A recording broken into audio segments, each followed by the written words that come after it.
1993. After 2 mega hits in a row, Sega's strategy for continued success sounds simple. Make a third Sonic.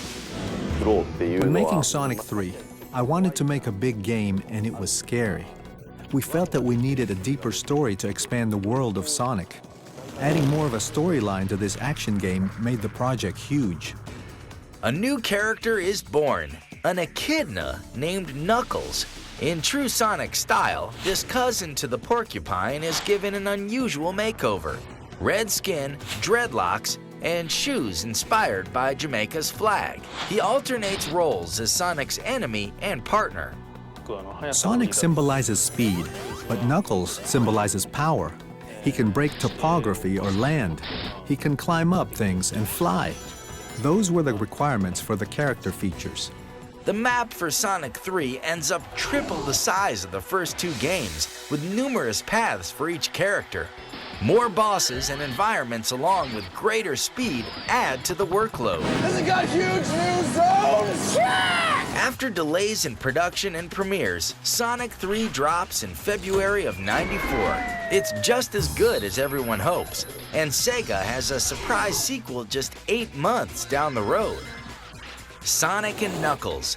The game's cartridge actually connects to Sonic 1, 2, and 3, allowing players to explore each as Knuckles. The 2 games sell 4 million units. Most 2D platform connoisseurs will tell you this is the high point of the franchise. Unfortunately, they are right. It will never get much better than this.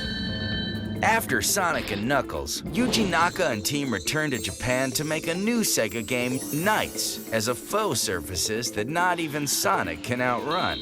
The constant change of technology. Sony is about to release their first console, called the PlayStation, with its sleek new optical disc format, changing the way games are made and sold. Trying to compete, Sega launches the Saturn, a 32-bitter hitting Japan in November of '94 and the US 6 months later. Sales suffer as the console is unable to overcome its high price of $399 in competition from the super-hot PlayStation at $100 less. The coveted market majority no longer belongs to Sega.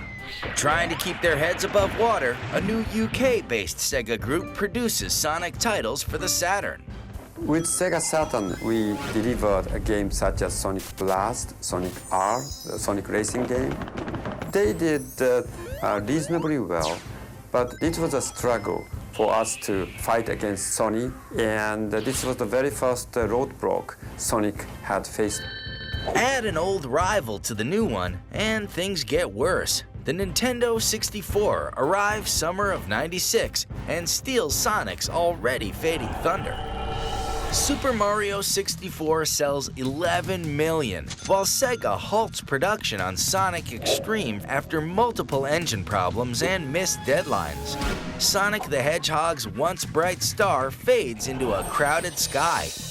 The father of Sonic returns to the franchise as Sega makes one last go at a console. The Dreamcast is developed, along with a new-look Sonic. We can't transport Sonic's 2D features to a 3D game, so we had to come up with a unique new 3D Sonic.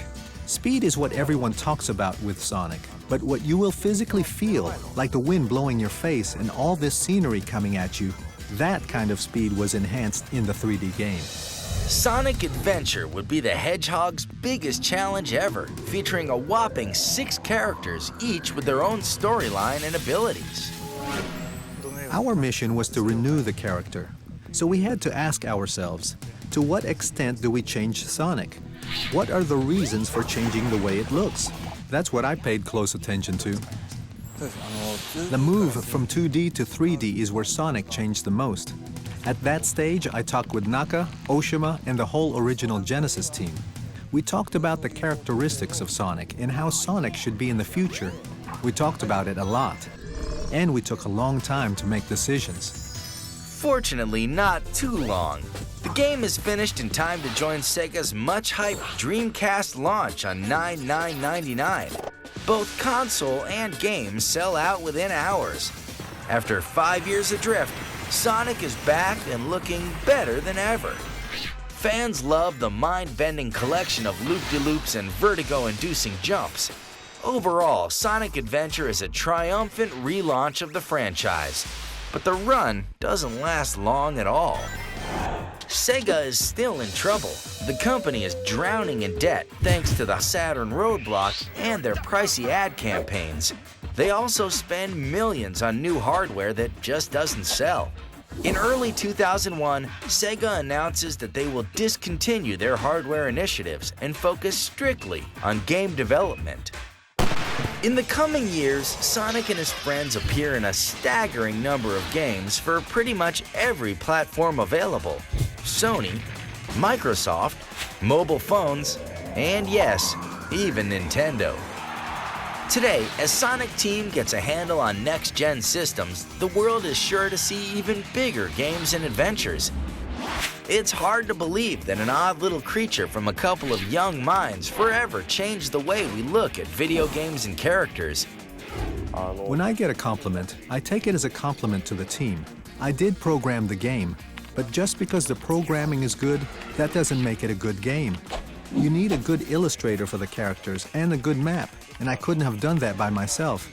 So it was Sonic Team that was great. It was really a good experience.